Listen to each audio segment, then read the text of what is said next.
Hi everyone, welcome back to my channel. I'm Casey and I love talking about everything about smelling good and feeling good. Today we're talking about three of the most hyped fragrances right now. The releases were pretty bomb. As a marketer, I have to give my tens to the marketing team in Swiss Arabian, but today we're talking about Vanilla 01, Amber Fusion from the new Shaghaf line, and also Enigma of Taif.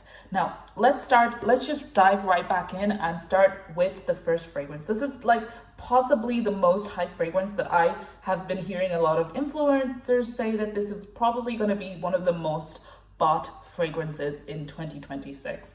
What do I think? Let's find out. So I have already had these samples in for maybe a week.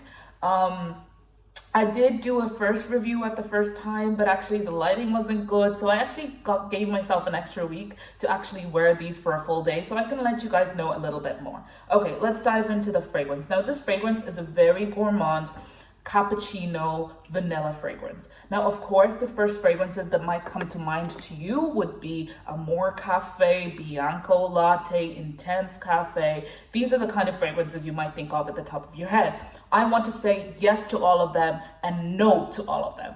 Hear me out. So, yes, it is a hyper realistic fragrance in the sense of Amore Cafe, but not as far as Amore Cafe goes. Amore Cafe is almost like neck and neck. You can smell that cappuccino, but mostly it's a stroopwafel, isn't it? It's like a stroopwafel. It's like a golden syrup kind of fragrance. This doesn't go that sweet at all. This takes almost like the powderiness that we love from Bianco Latte. There's another fragrance that comes to mind that I've smelt before that is like one of the most hyped vanilla fragrances. I cannot think of it at this moment, but essentially, or even Vanilla 28. You know how demure Vanilla 28 is? It's not that in your face vanilla stereotypical fragrance, gourmand, you know?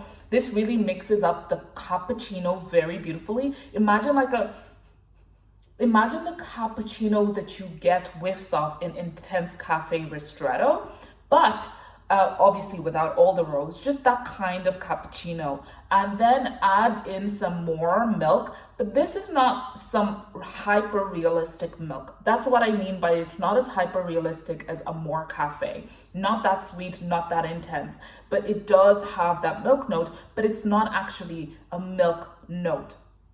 I know it sounds insane, but what I mean by that is that a lot of the time when you have a hyper realistic milk note, it does give people that turn in the stomach kind of fragrance and feeling. I get that like that sometimes as well, no matter how good the fragrance is. It's just like a note kind of thing. The note tends to do that to you. But this doesn't have that at all. So they took the essence of the milk, but took away what actually creates like a hyper realistic milk note, right? So now when you wear this, your stomach won't turn. Definitely powdery and takes that essence from Bianco Latte. I really hope I'm kind of helping you paint a big picture here. There are definitely some fragrances that I'll say over time we'll probably hear that this is close to, but to me, it's almost like how well blended Vanilla 28 is. It's not hyper realistic, it's not too strong, too offensive, but at the same time, it borrows some of our favorite aspects of these hyped up fragrances. So you might ask me, okay, is this redundant in my collection? I say yes. To mine, yes. Now, I have to preface this and say that I do not have any of the Bianco Latte fragrances. I do have the Amore Cafe fragrance, and I do have an Intense Cafe kind of fragrance. Like that DNA I do have. So it's not to say it's anywhere close to Intense Cafe or any of them, but it's to say that for me, if I'm going to wear a gourmand fragrance, I feel like if I had a lot of gourmand fragrances based on the same note, vanilla, it all just becomes really redundant, right?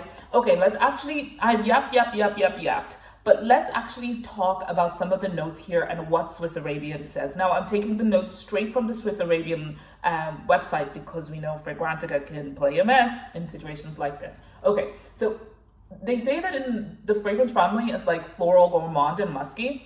To me, yes, but I actually would say that it is less musky and more powdery. if that makes sense. Musk doesn't tend to play really well on my skin, and I don't really tend to like it. This doesn't give me any issues at all. At all, at all, at all. The milk, I'd say that the musk in this is kind of giving it a light texture. It's a texture kind of note, but it's not like the actual, musk, clean shower kind of fragrance, if that makes sense. In the opening, you have some pink pepper, some Madagascar, and some orange. That's very weird, Madagascar. I imagine they won't mean to say Madagascar vanilla. And then in the middle notes, you have some jasmine, some sambac India, and some cappuccino, some caramel, some tuberose. And then in the base note, then you have some vanilla bourbon absolute, some tonka bean absolute, and then some sandalwood and your musk. Immediately, I think I do not smell. All of this is vanilla. The vanilla bourbon kind of thing, it doesn't smell very bourbony, not like alcohol bourbon, but it doesn't smell like vanilla bourbon to me. It does have a strong tonka bean, and that's very well paired with the cappuccino. The caramel note here is kind of giving it like a texture kind of feel, but actually the more you spend time with this fragrance, the tuberose note is strong. I think it really kind of moves from being a vanilla powdery cappuccino fragrance in the middle, and then you actually start to smell a lot more of that tuberose in the mid, right? And then in the base, then I think it does, I have worn this for a day, so it does kind of move into this airy, atmospheric tonka bean vanilla kind of scent, which actually, and kind of musky, I would say, but it actually ends up wearing really, really, really well. I was really surprised because even though I said that this would feel redundant in my collection, I actually found myself loving it the more I wore it. Now, I do have my qualms with this fragrance already. Now, it is new. It probably is a new bottle, so maybe it would need to macerate, even though it's a sample. Sometimes that happens with samples as well. But I have to say that because this fragrance feels redundant, it is super wearable. That's something you wouldn't get from any of the fragrances that I've said, except for Intense Cafe and Vanilla 28. It's super wearable. You can wear it at any time of the year.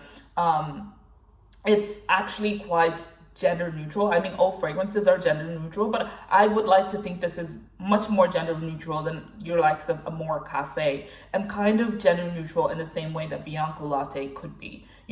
It's not overly sweet, but it is sweet enough for people who don't like sweet fragrances to absolutely hate this. And it is so vanillic that people who hate vanilla would also find this probably juvenile. That's something I hear all the time. And then I will also say that my own points of this fragrance that I actually do not enjoy is the fact that this fragrance doesn't seem to last long. It doesn't seem to have the sillage that I want it to be. And it actually is not original. It feels basic. And I feel like it's only because of the timing that this fragrance has been released. If you had released this fragrance a year ago, just before the Bianco Latte drama, or during the Bianco Latte drama, I feel like a lot of fragrances would have been silenced. Yes, I said it, silenced. They all would have been silenced. This puts a lot of those fragrances to shame. Again, it does not compete. It is in its own realm, but it's unoriginal. And to be honest, from this line, I think I'm starting to crave a lot more original or really unique or what is the word I'm looking for? Exact matches for dupes. I feel like this line, okay, forgive me. I'm gonna say something crazy, but I feel like when I smelled this fragrance, I lost a little bit of respect for that line.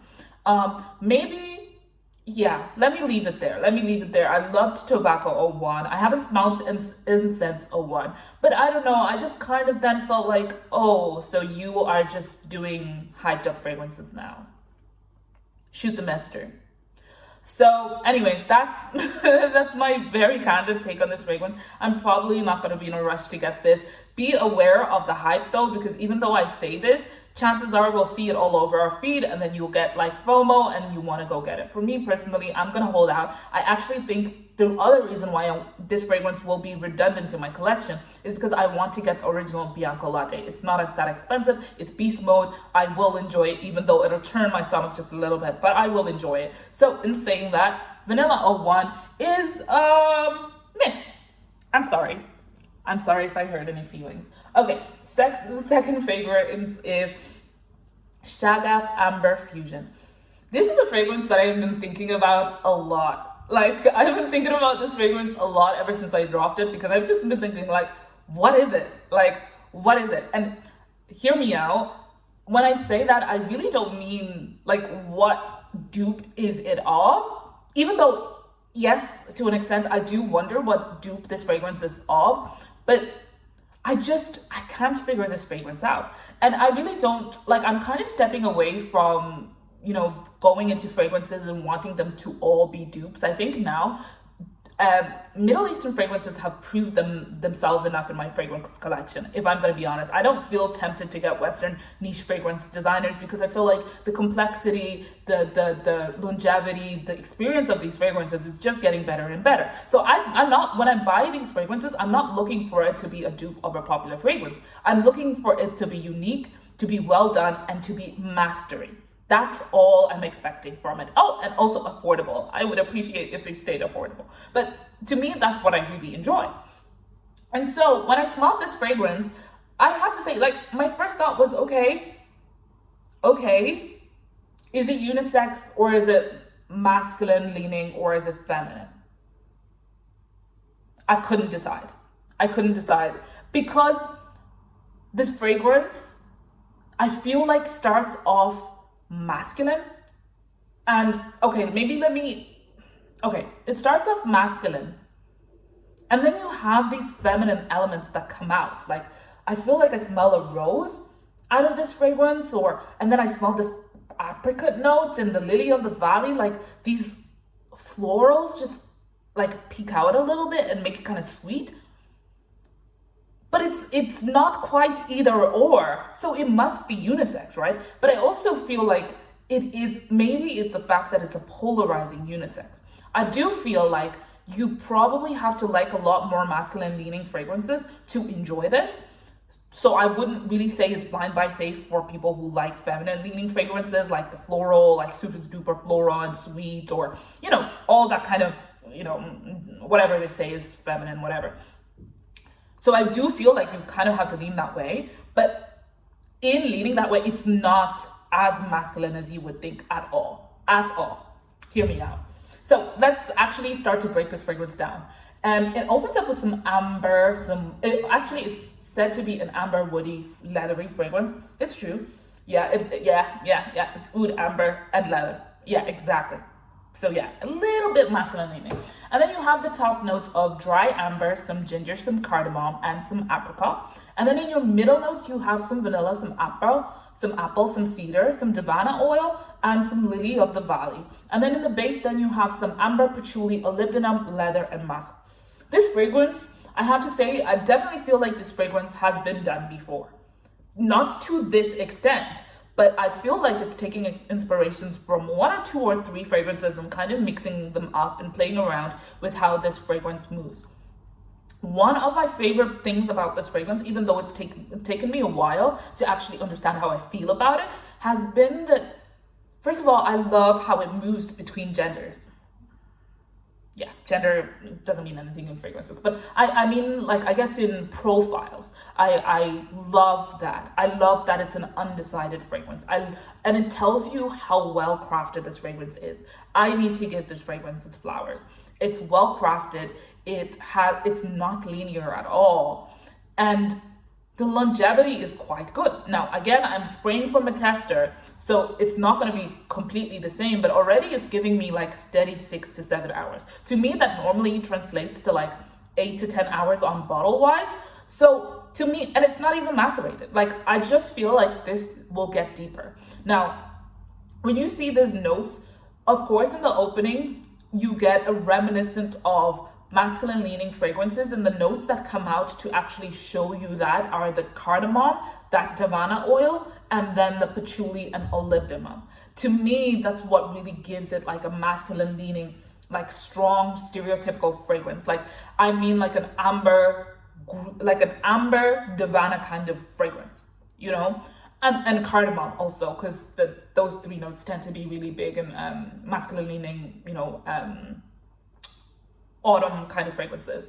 And then in the middle, you start to get this vanilla pop out, and it's like well blended with this apple, and it's not like that apple pie kind of apple that you get in angel share, but it's light and it's smooth and it's almost creamy. And that's why I feel like there is some rose attached to that somewhere. And then you have some lily of the valley. And then in the base, then you get some amber and that olivdimum. That patchouli is not really strong. I feel like if anything, you probably smell it at the opening with that davana oil mixed together. And then you get a little bit of the leather kind of like smoothing this fragrance out. I think if we were to give it layers, it definitely opens up being an amber and oud fragrance, and then it becomes an amber vanilla fragrance, and then it becomes an amber leather fragrance. I really hope that makes sense. The more I wore this fragrance, it definitely made me think of some masculine leaning fragrances, but I don't know much about masculine leaning fragrances for me to know what it smells like. To me, they all smell like cardamom and cardamom, patchouli, and amber. So you honestly, it's the blind leading the blind on this one, but for some reason, I just kept thinking of Grand Soir. Now, I do not have any renditions of Grand Soir besides Amber Eve, and that's not really a good dupe of that fragrance. I haven't smelled that fragrance either in a really, really long time.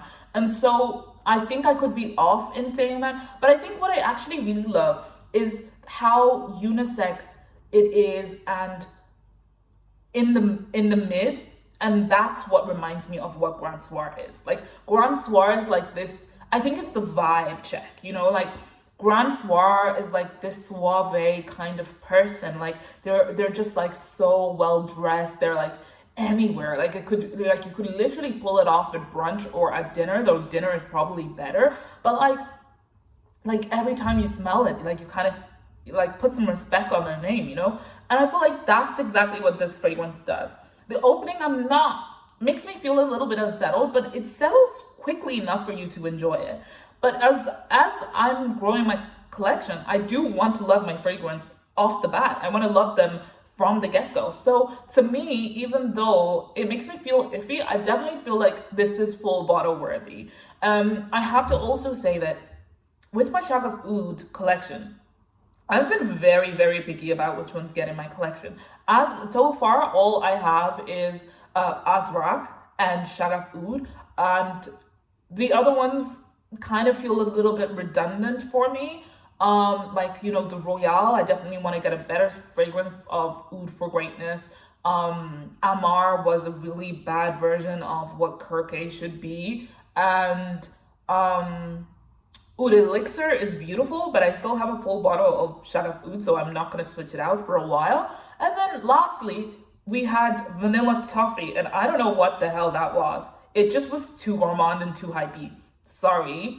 Give me something else. Give me something else. So to me, this is definitely a hit. This is definitely a hit. Moved straight to the hit, move straight to the must buy list. And my favorite thing about this fragrance is I actually don't think it's going to be redundant. I don't think it's going to be an easily redundant fragrance in collections, especially if you're checking. For age, I definitely feel like it's maybe 25, 30 upwards. For gender, like I think I've explained that already. Longevity, I think this is gonna perform. Like this is not gonna give up on you, which I love. I love that about this fragrance. Okay, the last one here is, I have my laptop over there, so that's what I'm doing. I have Enigma of Taif. This fragrance I also have been thinking about non-stop. Hear me out. It's that rose note. These fragrances really make me sit down and kind of think to myself, like, okay. And you know what? That's what I love the most, because it tells you how complex the DNA is. And you know, I love a complex DNA. This is said to be a fruity, floral, woody fragrance. Absolutely all of the above. It opens up with some cardamom, black peppers, some pink peppers, some elemi, and plum. And then in the middle notes, you have some Taif rose, some saffron, some violet, some molybdenum, and some osmanthus. And then in the base notes, you have some oak wood, molasses, vetiver, amber, and labdanum. Did I call this fragrance Taif rose? Because it's Enigma of Taif. For some reason, I've been calling it Taif rose in my head for a long time, and it's because I've been thinking about that rose note. This opens up, like, you can smell that elemi. And I'm looking at the notes here trying to see if there's any citrus fragrance, of citrus notes. I don't see any citrus notes hit here. I do think there is a light citrus note, like a light lemon or something. Lemon might not be the best way, but it makes me think of Tobacco 01, how that opens up with that plum, some elemi, and a citrus note. It literally makes me think of that, but this is a little bit sweeter. It almost feels like it has like a sugary candy vibe, but it's not leading this fragrance at all. So if you don't love candy fragrances, like, it's not juvenile. I'm just saying that the way it opens up with that plum, the elemi, and that citrus note, it almost has like a sweetness, a candy sweet kind of sneaking between that. And then in the middle note, you have a really strong saffron, some Taif rose. I've been thinking, what does Taif rose smell like? Apparently it's it's the rarest rose form on the world. But yeah, I don't really know what that smells like. To me, it just kind of smells like peony or pink rose. And then you have that saffron, which I love. And it's not that stereotypical saffron. It's more of a like spicy, earthy saffron to me. And then you can smell that osmanthus, kind of white florally osmanthus type vibe. And then in the base, then you get your oak wood. The oak wood is front and center. And then you kind of get your molasses, yes. It's kind of like light, adds a little resin, not resiny, but you know what molasses kind of like smells like and looks like. Kind of has the brownish, ambery kind of vibe, but it's not really. And then, of course, you actually have some amber and labdanum. This is a fragrance that I didn't quite expect to love. I think it's also made me think a lot about whether this fragrance deserves to be in my collection. It is beautiful. It is well blended. I haven't experienced a good kind of transition through this fragrance. Like, it doesn't seem like it transformed throughout the wear. It is very unisex, leaning a little bit feminine just because of the sweet notes, but actually I do think it is unisex enough. You just kind of need to love rose and candy in your fragrance a little bit, or some fruity notes is what they call it. But they're not that strong at all. I really do think like someone could pull it off. But some people are really weird about having florals in their fragrances and just kind of find that it leans too feminine for their taste. And so that's cool too. But to me, I've just been really trying to understand, like, how do I feel this fragrance is to me. I am going through this whole era of fragrances where I am trying to be a little bit more intentional. I do not want renditions of a fragrance, fragrance DNA, unless like I really love it. I have two DNAs that I have too much of in my collection, but I don't want to accidentally buy, the same DNA. If I'm gonna buy DNA, I kind of wanted to love it enough that I can keep it, and that when other renditions come along, which will probably happen, I don't feel like I'm losing out on anything, So in saying that, like, I can't decide whether this is an immediate love for me or it's one I need some time to make a decision on. It's beautiful, don't get me wrong. It definitely is a hit. I just don't know if it's a hit in my collection. But I have to say this fragrance has been enough to make me think of loving it has made me think of loving that whole bottle collection. Now, if you have watched the 65 fragrance DNA samples that I did before, you would know that I was a little bit indecisive about the fragrances. In fact, I never thought about them ever since. But ever since I saw this bottle and smelled this fragrance, actually I have been thinking, maybe it's not a bad thing if I had them in my collection. So, a little bonus round, we're just going to talk about some of the other fragrances that are in this line that I do have samples of. Let's revisit them and have a thought and see whether my thoughts have changed, whether this collection is full bottle worthy, because I was going to be doing this anyway. I might as well do it on camera. Okay, so here we have Soul of Bali. This is one of those fragrances that actually has been super hyped up out of all the collection. It opens up with some bergamot, some rhubarb, some ginger, some pink pepper, some pineapple and mango. And then in the base you have some aquatic notes, some saffron, cardamom, nutmeg, olivinum, and palisander rosewood. And then in the base, then you have some ambergris, some sandalwood, and lastly you have musk and cypriol. Even though I put it in the cap, I kind of want to smell it on my skin because I feel like I'm not getting the full experience. This is to me an aquatic, like a salty aquatic fragrance with that mango, but a mango musk, if that makes sense. Like it's not a mango note, it's a mango musk note. And then it has like nutmeg. It's interesting. It's interesting. Something about it is already starting to go to the back of my head, almost about to trigger a migraine. Now, I have been sick with migraines for the past couple of weeks, so chances are it's probably reminding me of something else that I was smelling around that time that I got the migraine. I think there's a sandalwood in here. I don't know. I can't decide, guys. This, yeah, it's beautiful, I guess. Like, you can smell aquatic notes. Let me cut it down to the chase. You can smell the aquatic notes, like a salty aquatic note, or rather, should I even go as far and say a saffron aquatic note, if we're going to be, politically correct with the notes that are there. And then you have your rhubarb, your ginger, and your mango and musk mixed together. And then you have like one or two spices, which to me come off like nutmeg and palisander rosewood. Like it's woody. Yeah, I hate this. It's beautiful, but it's like a mix between a house smell, a toilet smell, a cleaner smell, and a shower smell. So I guess it just kind of smells clean, and I think that's the must.